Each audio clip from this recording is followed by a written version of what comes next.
किसी भी इंसान की जिंदगी में बचपन के खत्म होने का वो एकदम सटीक पल कौन सा होता है? मतलब ये कोई कैलेंडर पर लाल घेरे वाली तारीख तो होती नहीं, बिल्कुल नहीं। और ना ही ये कोई जन्मदिन का केक काटने वाला पल होता है। अक्सर ये एक बेहद मामूली सा पल होता है, शायद बात करने का लहजा बदलने का क्षण, या फिर बस एक खास तरीके से अंगड़ाई लेने का तरीका। और इसके बाद दुनिया उस इंसान को हमेशा के लिए एक अलग ही नजरिए से देखने लगती है। सही कहा। और सबसे बड़ी विडंबना ये है कि जिस इंसान का बचपन खत्म हो रहा होता है, उसे खुद इस बात की कोई खबर नहीं होती, है ना? हाँ, ये एक बहुत ही गहरा विचार है। और दिलचस्प बात यह है कि इंसान का मनोविज्ञान और खासकर युवावस्था में कदम रखने की वो जो नाजुक दहलीज होती है, वो किसी मेडिकल साइंस के एक्सरे की तरह नहीं है। मतलब सब कुछ साफ साफ नहीं दिखता। बिल्कुल, जहाँ सब कुछ काले और सफेद में दिख जाए, ऐसा नहीं होता। भावनाओं की ये दुनिया बहुत रहस्यमयी होती है, जहाँ हर छोटी सी हरकत के पीछे कई अनकहे अर्थ छिपे होते हैं। और आज की इस गहन चर्चा का मुख्य केंद्र भावनाओं और मनोविज्ञान की यही रहस्यमयी दुनिया है। आज हमारे पास जो स्रोत है वो सुनो कहानी यूट्यूब चैनल से लिया गया एक बेहतरीन ऑडियो बुक अंश है। ये हिंदी साहित्य के महान लेखक धर्मवीर भारती के क्लासिक उपन्यास गुनाहों का देस्ता के भाग 3 पर आधारित है। जी, और ये बहुत ही अहम हिस्सा है। बिल्कुल। कहानी की शुरुआत में एक छोटा सा प्रसंग आता है, जहां मुख्य पात्र चंदर अपनी पांडुलिपि टाइप कराने के लिए एक ईसाई महिला के घर जाता है और वहां पम्मी और भारती नाम के किरदारों से मिलता है। हाँ, लेकिन हमारी आज की चर्चा का पूरा फोकस उस जादुई और जटिल दुनिया पर होगा जो इसके तुरंत बाद खुलती है। सही कहा। मतलब सुधा और उसकी सहेली गेसु की वो कॉलेज की दुनिया। इस स्रोत की सबसे बड़ी खासियत यही है कि ये सिर्फ एक कहानी नहीं सुनाता। इस चर्चा का उद्देश्य भी सिर्फ प्लॉट के बारे में बात करना नहीं है। तो फिर असली मकसद क्या है? असली मकसद है दो बिल्कुल अलग स्वभाव वाली लड़कियों, मतलब सुधा और गेसु, उनके मनोवैज्ञानिक विरोधाभास को गहराई से समझना। हम ये पड़ताल करेंगे कि कैसे उनके आसपास का शांत और जंगली परिवेश उनके मन का आईना बन जाता है। मतलब मासूमियत और दुनियादारी के बीच का वो खामोश संघर्ष जो चलता रहता है। एकदम सही। दशकों पुराना ये साहित्य आज भी मानवीय स्वभाव के बारे में जो बातें बताता है, वो वाकई हैरान करने वाला है। तो इस मनोवैज्ञानिक यात्रा को समझने के लिए हमें उस जगह से शुरुआत करनी होगी जो इस पूरी कहानी की जमीन तैयार करती है। स्रोत में जिस कॉलेज कैंपस का वर्णन है, वो सिर्फ ईंट पत्थर की इमारत नहीं है। नहीं, वो तो बिल्कुल एक जीते जागते पात्र की तरह है। हाँ, पढ़ने या सुनने वाले को ऐसा लगता है जैसे वो कैंपस खुद सांस ले रहा है।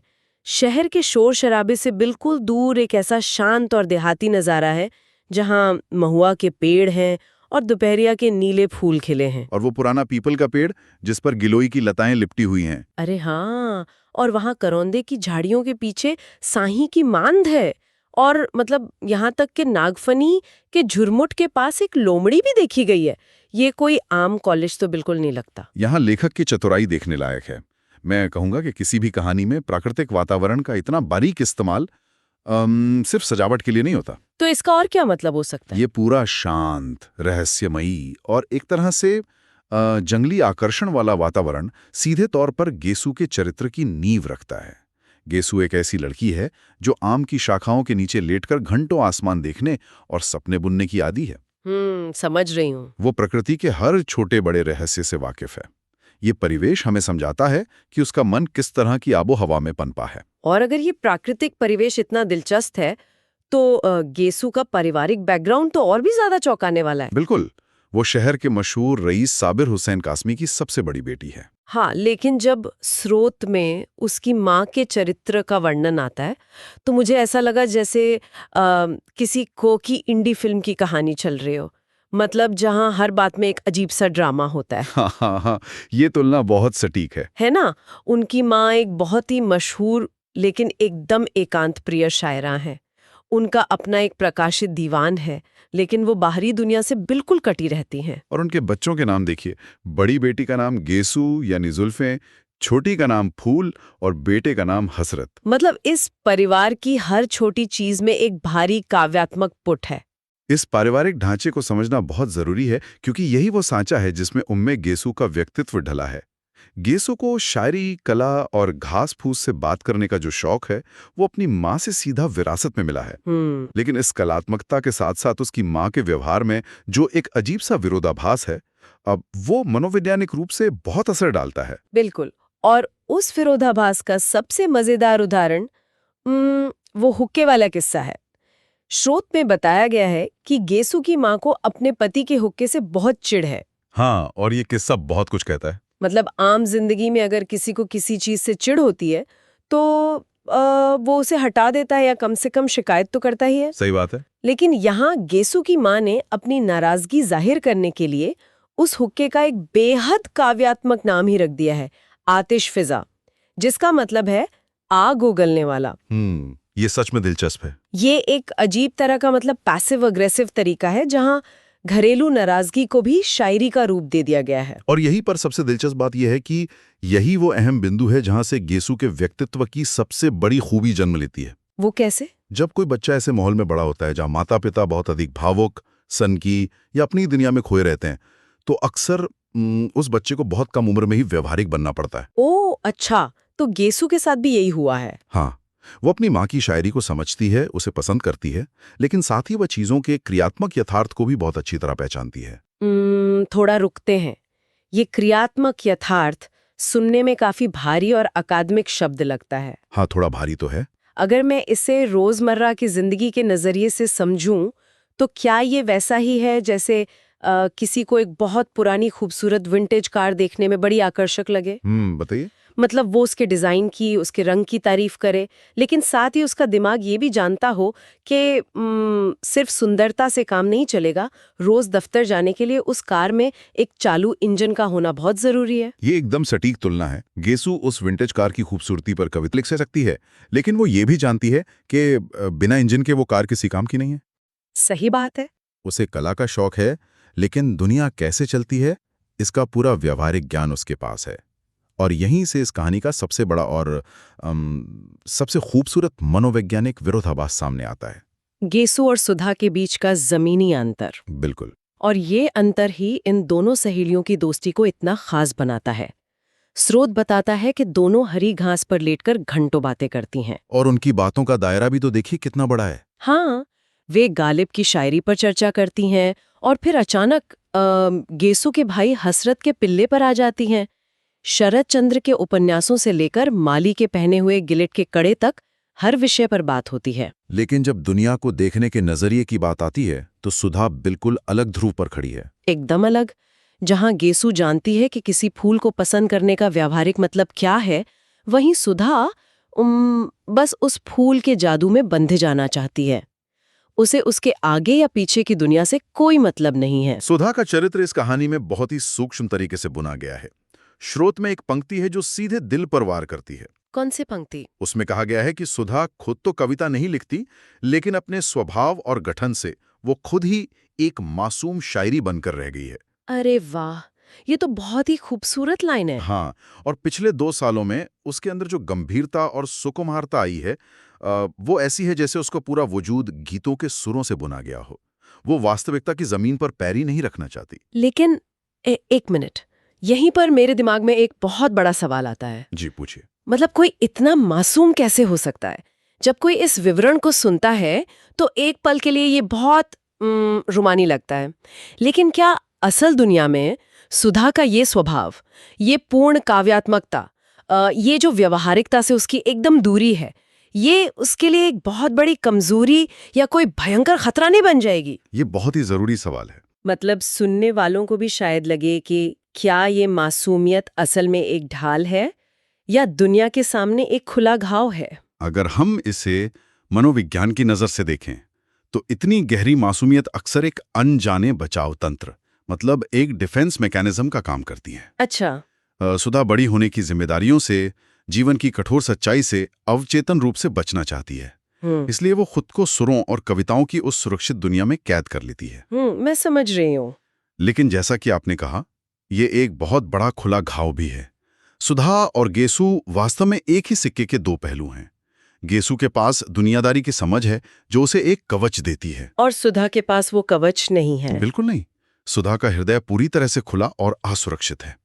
सुधा की ये अत्यधिक मासूमियत ही उसकी सबसे बड़ी त्रासदी का कारण बन सकती है। क्योंकि यथार्थ की दुनिया सिर्फ सुरों और गीतों के सहारे नहीं काटी जा सकती है ना। बिल्कुल सही, चाहे वो कितनी भी कड़वी क्यों ना हो, हकीकत तो हकीकत ही होती है। और इसी यथार्थ की दुनिया की एक बहुत भी हास्यास्पद लेकिन गहरी झलक हमें उस क्लासरूम वाले दृश्य में देखने को मिलती है। हाँ, वो दृश्य तो बहुत ही कमाल का है। मुझे तो ये पूरा दृश्य किसी क्लासिक हाई स्कूल सिटकॉम जैसा लगता है, जहाँ सपनों की दुनिया और कठोर नियमों वाली दुनिया की सीधी टक्कर होती है। बिल्कुल। सुधा जब अपनी मोटर से उतरती है तो वो कितनी लोकप्रिय है।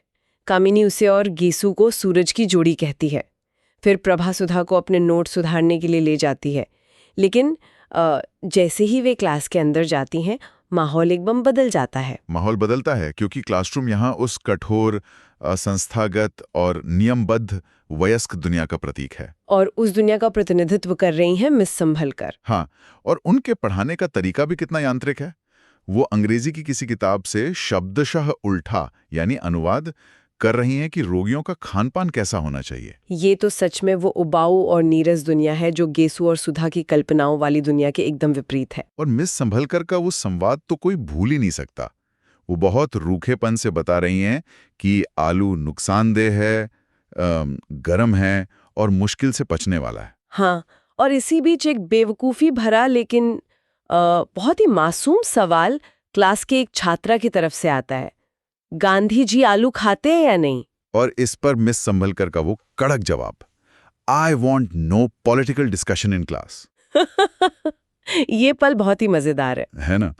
लेकिन ये मजा तब गंभीर हो जाता है जब सुधा अनजाने में टीचर के निशाने पर आ जाती है। हाँ, यहाँ सुधा का जवाब इस बात का प्रमाण है कि वो शारीरिक रूप से तो उस क्लास में बैठी है, लेकिन मानसिक रूप से वो अभी भी अपनी उसी काव्यात्मक दुनिया में तैर रही है। बिल्कुल। जब मिस संभलकर पूछती हैं कि बीमारी में दूध किस चीज के साथ स्वादिष्ट लगता है, तो सुधा के मुंह से अचानक निकल जाता है, नमक। ऐसा लगता है जैसे उसका दिमाग वर्तमान क्षण की कठोरता में मौजूद ही नहीं था। और इसके बाद जो होता है वो उन दोनों सहेलियों के रिश्ते की असली गहराई को साबित करता है। हाँ, मतलब मिस संभलकर तो जैसे गुस्से से नीली ही पड़ जाती हैं।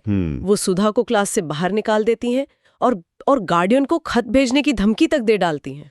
इस पूरी घटना में जो सबसे ध्यान देने वाली बात है वो है गेसु की प्रतिक्रिया। गेसु सुधा को बचाने के लिए टीचर से कोई बहस नहीं करती, ना ही वो कोई माफी मांगती है। इस घटना के माध्यम से लेखक दोनों सहेलियों के बीच के अटूट बंधन या उस सॉलिडेरिटी को दिखाता है जो नियमों से कहीं ऊपर है। सही कहा। सुधा की गलती तो पूरी तरह से अनजाने में हुई थी, वो बस ख्यालों में खोई थी। लेकिन गेसु का जो कदम है वो पूरी तरह से सचेत और जानबूझकर उठाया गया है। हाँ, गेसु चुपचाप अपनी किताब उठाती है और बिना कुछ कहे सुधा के पीछे पीछे क्लास से बाहर निकल जाती है। और सिर्फ बाहर ही नहीं निकलती, उस तनावपूर्ण माहौल में जहां एक टीचर गुस्से से भड़की हुई है, उनमें गेसु बाहर आते ही बड़ी अदा से मिर्जा गालिब का मशहूर शेर पढ़ती है, बड़े बेआबरू होकर तेरे कूचे से हम निकले।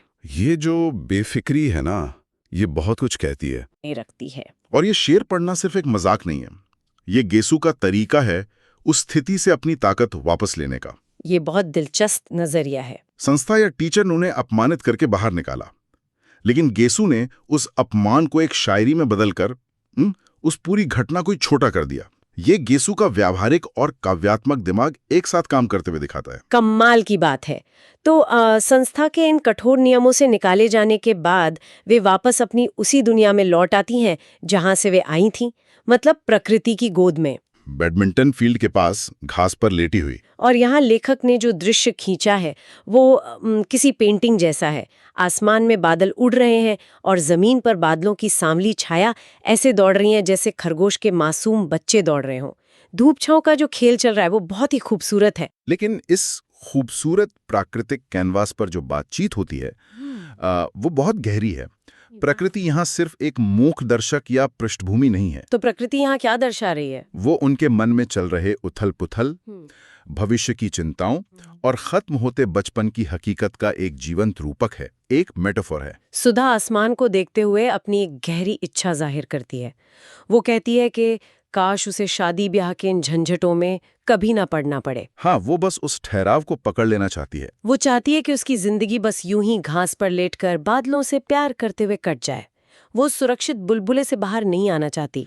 लेकिन गेसु, जो हमेशा से ज्यादा परिपक्व है, वो इस रोमानी ख्याल को तुरंत तोड़ देती है। वो उसे चढ़ाती है कि वो कोई जोगन नहीं बनने वाली। और फिर गेसु अपनी खुद की संभावित सगाई का जिक्र भी करती है अख्तर मियां के साथ। बिल्कुल, वो इस बात को पूरी तरह स्वीकार कर चुकी है कि ये आज़ादी और ये बचपन हमेशा के लिए नहीं रहने वाला। और सुधा इस वास्तविकता से घबराती है। और जब इंसान भविष्य से घबराता है तो वो अक्सर अतीत में पनाह खोजता है।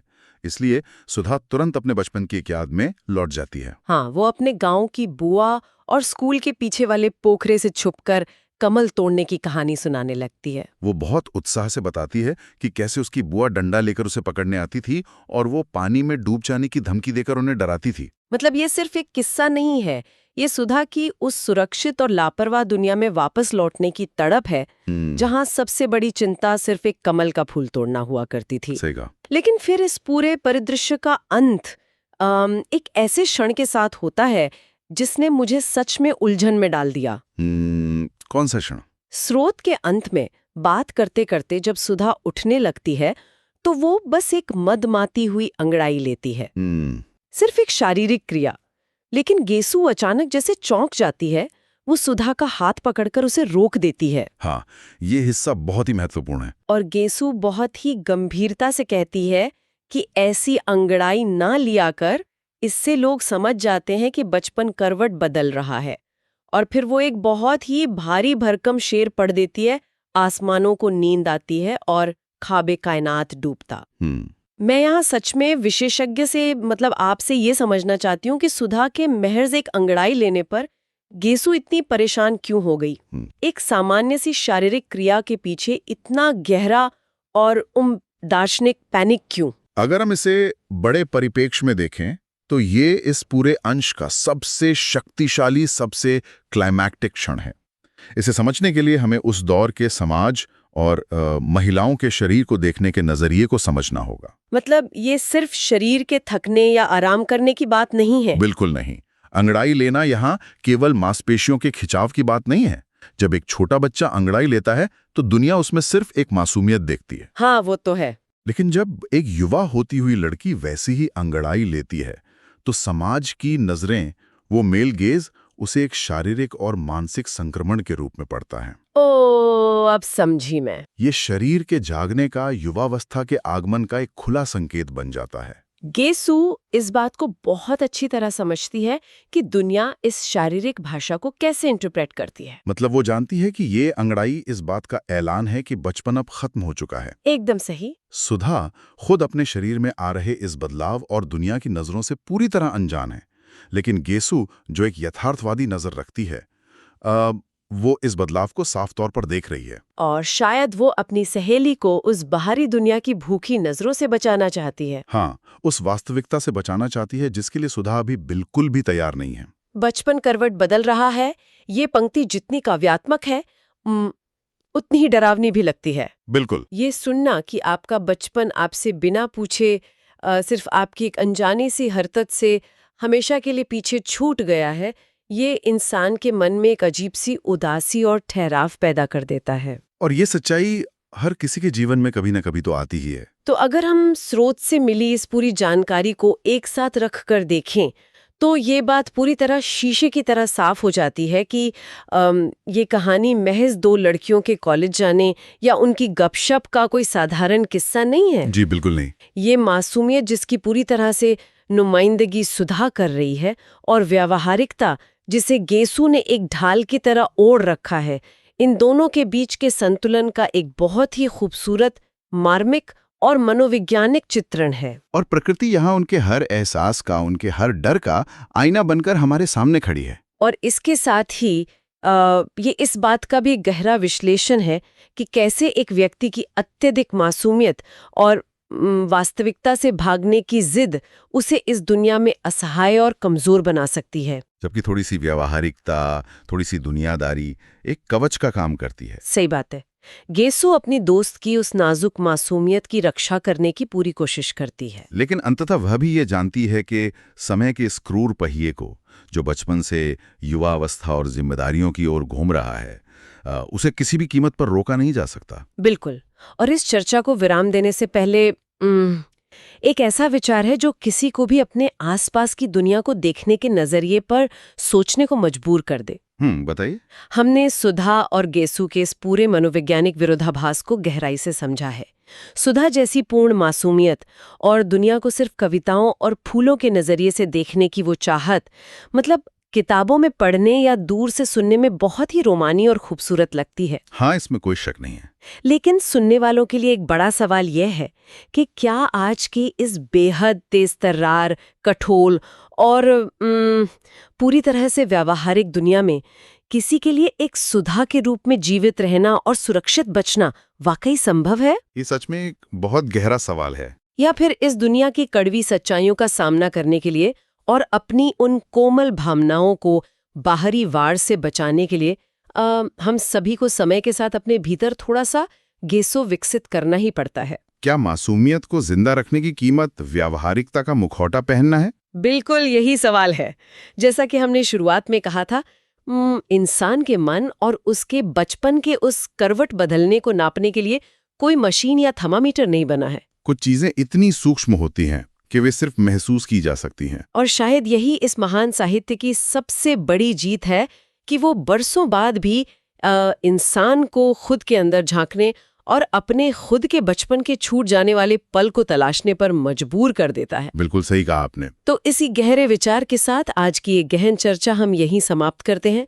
स्रोत से जुड़ी ये बातचीत उम्मीद है आपको सोचने पर मजबूर करेगी। सीखते रहिए और चीजों के पीछे की असल वजहों को तलाशते रहिए।